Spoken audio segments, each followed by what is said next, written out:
Hi everyone, Ravin here with another video about Snapseed. It has been years since I released a full video about the basics of Snapseed. Snapseed have changed quite a lot after that, so here is the updated video about Snapseed. Please note that this video will cover only the basics of Snapseed editing.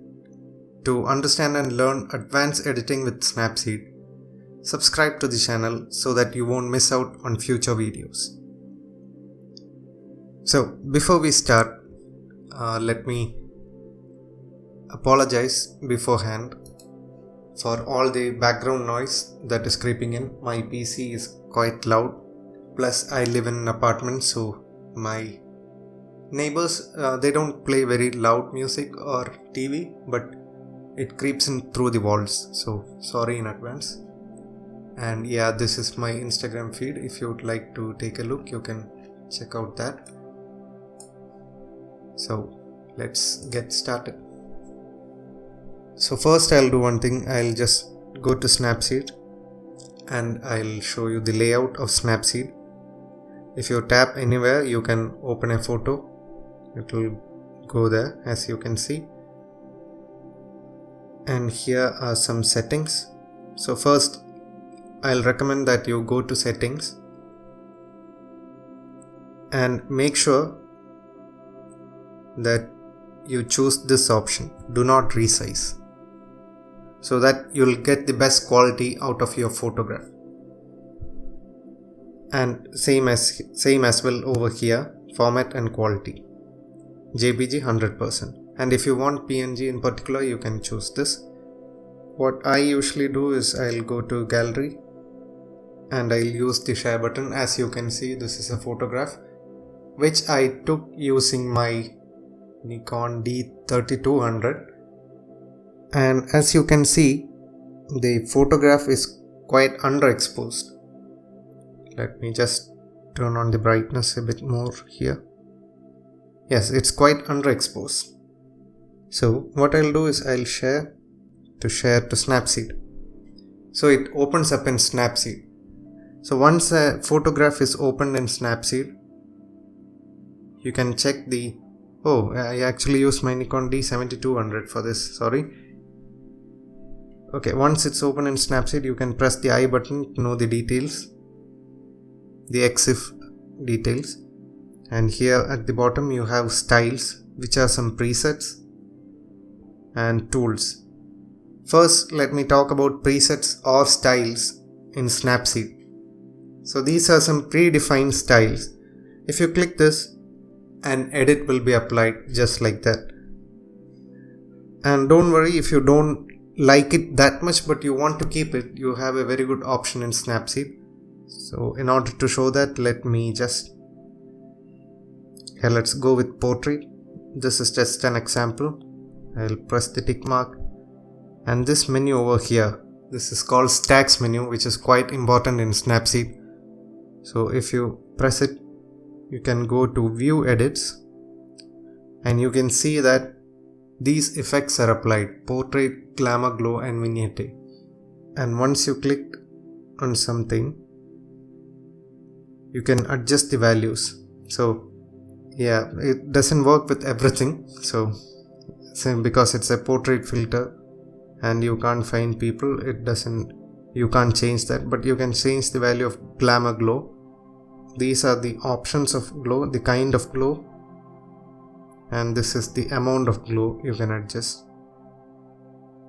There is an option to adjust saturation and warmth as well.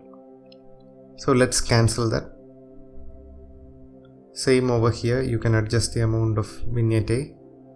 I hope you got the general idea. So it's not completely useless. The presets are not completely useless since you can tweak it.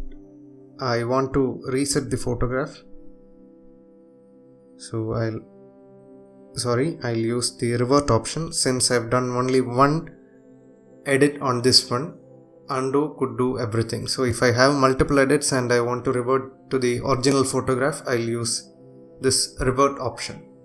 So what are the tools that are available? These are the tools that are available in Snapseed, and out of this, from HDR scape to let's say Noir. So from HDRscape to Noir, these again are presets. So you can go over it yourself, or you can just subscribe to my channel so that you can learn how to use it in an advanced manner. What I'll be covering in this video will be these things: tune image, details, white balance, crop, rotate, perspective, expand, selective brush, healing, and we'll jump right over to, maybe I'll show lens blur. Yeah, it doesn't go well with this image, there is nothing to blur. And then vignette, text and frames. These will be covered in this video. The rest, especially curves require an entirely separate video, so I'll do it separately. Same goes with double exposure as well. So the first thing is tune image. You have to remember that tune image option affects the entire image, which is why it can be called as global edits. And since you have the undo button, you needn't worry about accidentally applying any of the edits. You can experiment all the way. And by the way, this is histogram. You can turn it off and on. Okay, let's start.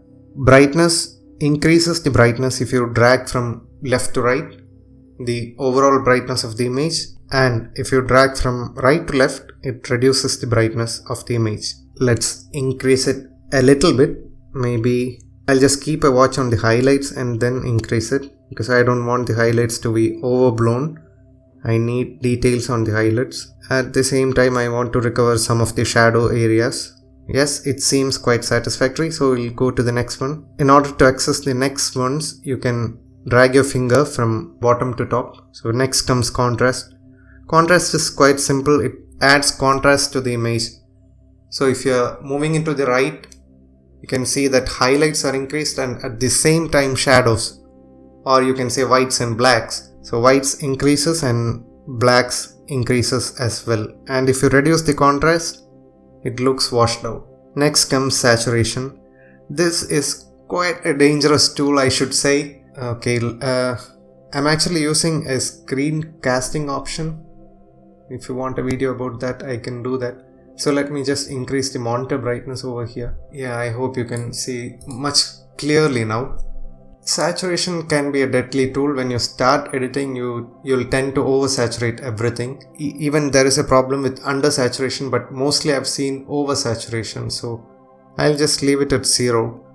I'll apply some local edits and then later finally we'll check whether we need to increase or decrease saturation. So next is ambience. I've noticed that with ambience, it pulls up the shadows and at the same time it pulls down the highlights. That's what I've seen it do. So it generally gives an ambience to the image.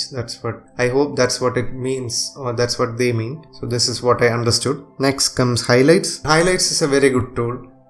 If you decrease the highlights, that is swiping from right to left, just keep an eye on the highlight areas. I'll just zoom here. If you reduce it, you can see more details are being recovered from the highlight areas of the image. That's what highlights does. So here I want to reduce the highlights a bit. Yeah, this seems satisfactory. We'll just keep it there. Let's go to shadows, and you can see that the shadow regions are pretty dark. Slightly increase the shadow value so that more details, or more, it's more exposed over the shadow regions. Yeah, this seems decent. So the last option is warmth, which again is straightforward. If you drag towards the left, you will get a colder tone, and if you drag towards the right, you will get a warmer tone. I don't actually understand why warmth is included in here, because white balance does the same job in Snapseed. Yeah, this is what warmth does anyway. So once you are done with the edits, you might have noticed that I have pressed the apply mark or the tick mark over here, which applies all the edits. Next comes details, and structure is quite similar to the option called clarity in Lightroom. It adds more clarity to the photograph. In images like this, I use it for a different purpose. I put it in 100%, the value 100.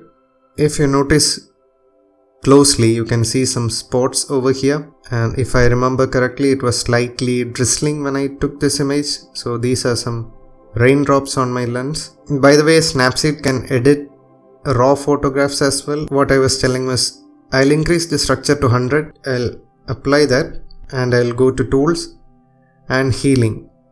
So what does healing do? Healing will remove some parts which are not useful in your image, but not big parts, small spots like this.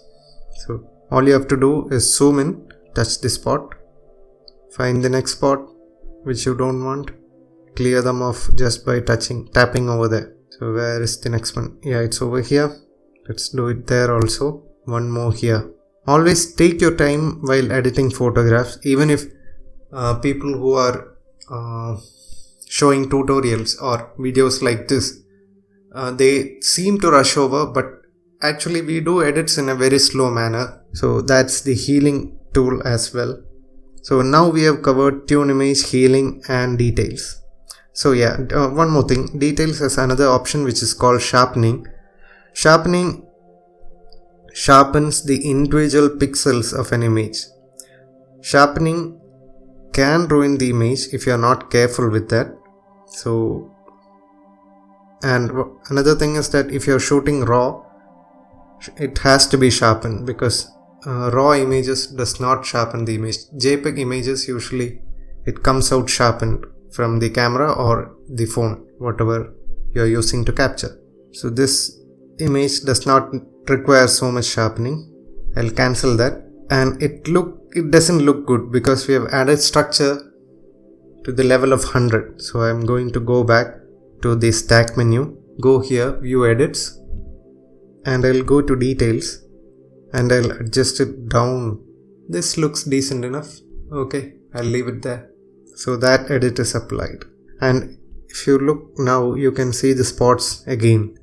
No need to worry, because once you're done healing, yeah, those are gone. So if you see a drastic change, so for example, see, if you click this option and suddenly you see your image not having any of the edits, you needn't worry. You just click the final one and all your edits are there. Now let's go back. Let's check the next one, which is white balance. As mentioned before, curves will be dealt with later on. The basic thing about white balance, the thing you have to understand, please excuse me for a minute. I think my night mode, yeah, okay. So this is another tip. Make sure your phone's night mode is not turned on when you're editing your photograph, because it can ruin your image. So coming back, white balance. So white balance basically has two components. And to be clear, light has two components, color temperature and tint. It's available here. While color temperature ranges within the, let's say, orange or yellow blue spectrum, which essentially means that the photo you have taken could be warm or cold, tint ranges within green magenta spectrum. Major tint adjustments are typically not necessary when color correcting images are taken in daylight. White balance balances the color temperature in your image. It adds the opposite color to the image, bringing the color temperature back to neutral. I hope you understood this. Yeah, maybe I can say it like this. Instead of whites appearing blue or orange, they should appear white after correctly balancing an image. I hope that makes sense. So how to apply? You can auto white balance if you want, or if you don't want that. I use the Tokiner lens, if I remember, Tokiner 1116. It is a very good lens, but I have observed that there is some blue hue with the images captured with that lens, which means the image is actually warmer. So what I'll do is I'll adjust the temperature towards the right. You can see that the sky is looking good now and more accurate, but I don't like what happened here. Not to worry, it's quite easy. I'll give the temperature value that much. So tint can be used in a different way. So if you want to add magenta to the skies, you can drag it towards the right, but be mindful that this edit applies to the whole image, which is again a global edit, keep in mind. But again, not to worry about that. You can use the stacks menu to select only a small portion of the image. I'll show you how. So I'll add a little bit of tint to give the skies a little bit of punch, the magenta punchy color. Okay, I'll apply the edit. Again, I'll go to stacks menu. I'll go to view edits. This is the latest edit. I'll use this brush option over here and I'll brush where I want the edits to happen. So I'll just brush over here. I don't want those edits, the color corrected version. So white balance adjusted version, I don't want that color spreading over to the green area, the tea estate area. So once you click apply, you can see that that edit has been applied only to the sky. In order to toggle between before and after, you can simply long press on the image. So this is how the image, this is how we started, and this is how it looks now. So let's go to the next one, which is crop, and this is totally straightforward, nothing but crop. And these are some options. If you want a perfectly square image for your Instagram feed or something, you can use this. And there is 16:9, a wide aspect ratio. I usually use the free one, free size. I'll crop it like this and I'll apply this edit. So this is the crop version, and if you notice, you can see there is some leftover from the crop. You can go to healing, zoom in while healing. Don't forget that, and gently brush over here, and I don't like this as well, and here and here. Yeah, it seems good. Now let's check the rotate tool. This again is quite straightforward. If you have like slight distortions, it will auto adjust. It showed that it has automatically adjusted something, but the angle has not changed. You can flip over the image like this using this button over here, and you can rotate. So I don't want this edit, I'll cancel that. Now coming to perspective, there are a few options. So perspective is like if you feel the image is tilted from left to right or from up to down, then you can use this perspective tool to help. Say for example, you are lying down on the floor,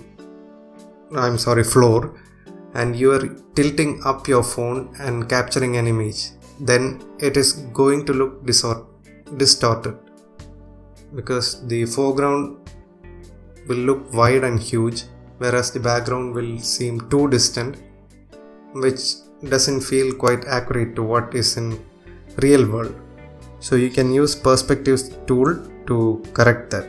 That's what it does. So you can use all kind of, you can try out this. This is entirely up to you. And if you want to have some fun also, you can use this totally. The next tool we are going to see is expand tool. So there are three options with expand. So smart expand is there, which smartly expands your image. So be wary while using this, because this will automatically estimate what is to be expanded. You can see here, over here, that this building is over here now, and this area is not proper, this area is not proper. Maybe for a plain image, let's say for a portrait, and you have a background and you want to further extend the background, it will work. If it's a plain background or something that's not quite messy. So in landscapes it's not going to work, so I'll cancel it. But you can use the expand tool and use the black or white one to create a small frame, just like this. You can pinch and zoom out, you'll get a frame. That's one thing you can do, which is what I do. I don't rely on the frames option in Snapseed, I do this expand option instead. And next comes two important options, which are these two, selective and brush. Let's check the selective option. Now selective and brush tools are local edits, which means that if you apply to a particular portion, it can be applied to a particular portion of the photograph. So now I've selected the selective tool, and if this is blue, which means you're going to add something, and if this is blue and if you touch there, you see a spot coming over there, and now it says brightness up top, and you can see a B mark over here. And if you touch with two fingers, you can see that you can control the center size which affects the edited area of the image. So let me just reduce it and maybe drag it over here. Yeah, this area is quite well exposed, maybe a slightly overexposed. You can't say that, but I think we can reduce a little more brightness over here. So I'll slowly drag it towards the left, not too much, because if you go too much, it will show like this. Let's reduce it a bit. Yeah, that seems good. And if you drag down, you can see there are further options as well. This is contrast, saturation, and structure. Maybe I'll increase a little bit of structure over here. See the clouds as more pronounced. Saturation over here. Yeah, maybe a bit of saturation in the skies won't hurt. Okay. So sorry, you don't have to apply that right away. So I'll take selective again and I'll show you something. So imagine that you have, okay, I'll apply some brightness or maybe reduce the brightness in this area. Reduce the center size and I'm reducing the brightness.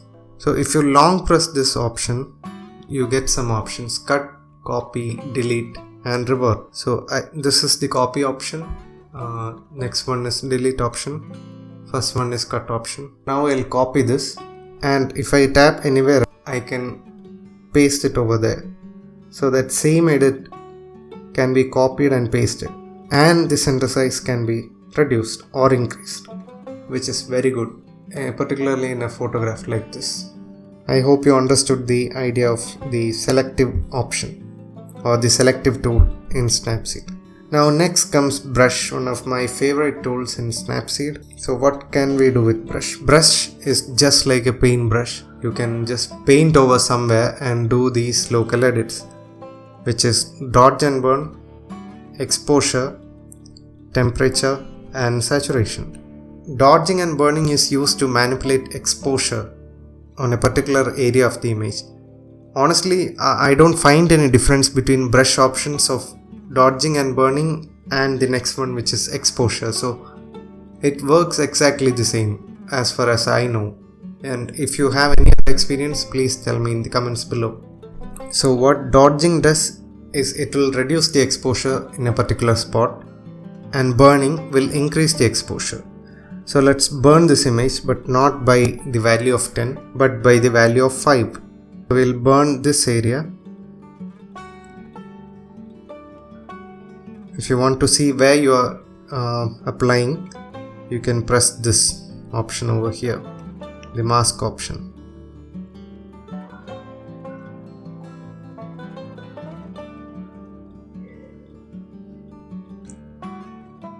I'll apply here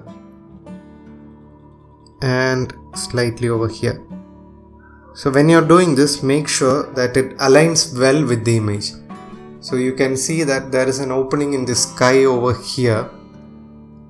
So that means there is a chance that light can fall here, over here, and over here. And as far as I have observed, there is some light already over there. That's why I'm applying this edit in this area. So in order to see what happened, I'll go to view edits and I'll just select this one. See, this is the latest edit of the image. I hope you understood how you can use brushes.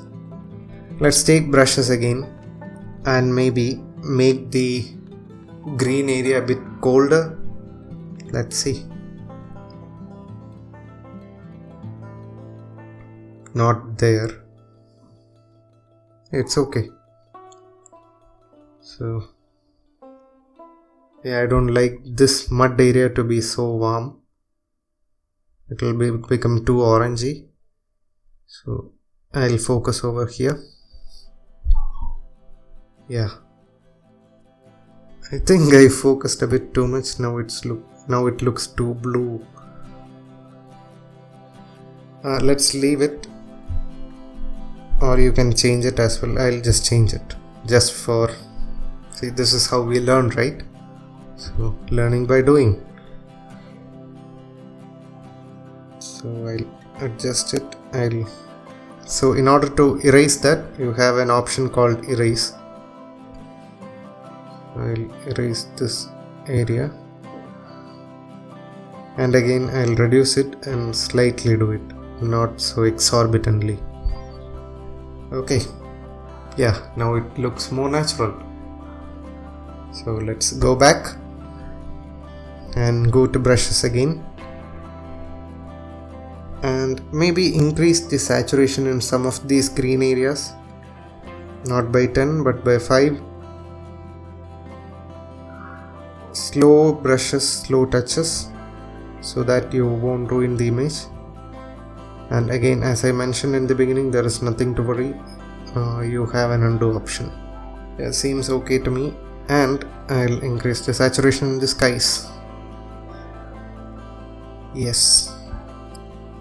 And by the way, curves tool can be used to add more color to the skies. I usually don't like too much color change in the skies. I like to keep it more natural. So yes, this is the first image, the unedited image, and this is how it looks now. Now what's the next tool? So remember that we have skipped curves tool. So healing, we have already discussed healing. So now comes lens blur. Okay, maybe I'll do one thing. I'll skip lens blur. I'll just tell you what it is.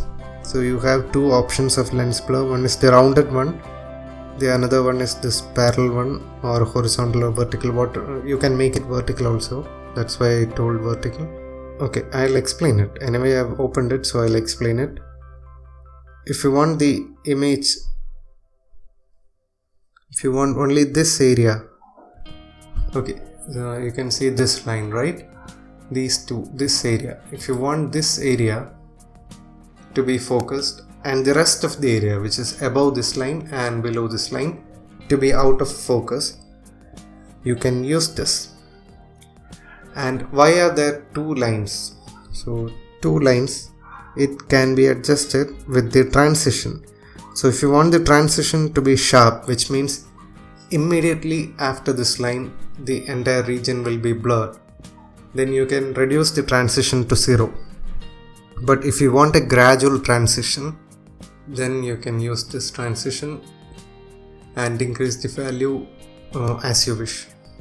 And if you don't want vignette to be added, you can put it at 0, or if you want it, you can increase it. And you have the option to choose a round one. You can make it elliptical. Yeah, you can just go ahead and try this. This will work well with portrait photographs, or maybe if you want to really focus down on something in other kind of photography. Okay, let's cancel that. I don't want my image to be blurred. So next comes vignette. So this is again another edit which we use a lot when we are starting to edit, but it can be used really wisely. So this is the normal outer brightness. So if you increase it, it doesn't affect it that much because the image is quite bright right now. But if you slightly reduce it, you can focus the viewer's attention towards the sky, towards the center of the photograph. Not a lot, so maybe 60, 62, yeah. Apply that. So again, straightforward tool. And next comes text. Text is quite simple, straightforward. You can use text to add your watermark, and there are these options. It always says double tap here to change the text, but by single tap it works. So I don't know why they are saying double tap. And you can change the text color using this option, and you can change the opacity using this option. So there is another trick with text which I'll show you now. So I'll choose this one, and this image was taken in Munnar. So I'll just type MUNNAR.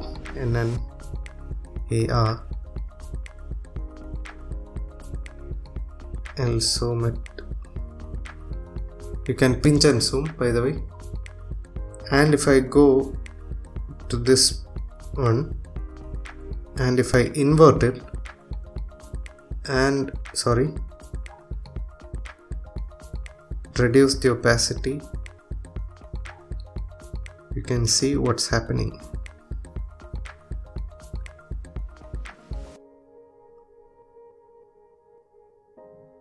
These kind of effects can be done in the text option. So I hope you have understood the text option also. So I'll cancel it. Now we'll come back to styles again. And let's see how this one works with this image. The image has become quite dark. Anyway, we'll apply the edit. We'll go to the stacks menu. Then we'll go to view edits. Glamour glow. Let's adjust the glamour glow. I need this much glow only. Too much glow will blur the image further. I'll leave the saturation and warmth alone. Maybe a little bit of saturation. Yeah, that will do. Now I'll come to portrait. This is like a preset within a preset, so I'll have to cancel that. So now we'll go again to tools, tune image. Let's increase the ambience a bit and the shadows a bit as well, little bit. And now you can see it's quite saturated, so maybe reduce the saturation a bit. This is why I told we'll come to saturation at the end once again. Kind of looks good. I can do definitely better, but this is just to give an idea of how you can edit with Snapseed. The very basics. So we'll cover the advanced techniques in the coming videos. So stay tuned. And this channel will be having tech videos. Everything related to tech mostly. Not everything. So maybe like gadget reviews. Then these kind of editing tips and tutorials, and maybe about tech companies or such. So I'm planning those kind of videos. And if you haven't watched my previous video about the dark side of Instagram, do check it out and let me know what you think about it in the comments of that video. So once you're satisfied with the edits, all you have to do is press done and the image will be processed. All the edits will be applied and it will be exported. Yeah, so this is the image we used for editing and this is the final result. So I edited the same image in a different way and it came to this. I think this is much better. So what did I do differently? I've applied temperature in the skies. I've increased the temperature value and I've applied it in this area, which is why it's showing that orange. And I seem to have reduced the overall brightness and I've increased the I've burned the image more in this area and in this area. So, and definitely I cropped the image quite differently. If you like this video, do share it among your friends who likes to edit photographs on their phone. And this is available in iOS too, so no need to worry. And don't forget to subscribe and like if you like this video. So see you guys in the next video. Until then, take care and have a great time.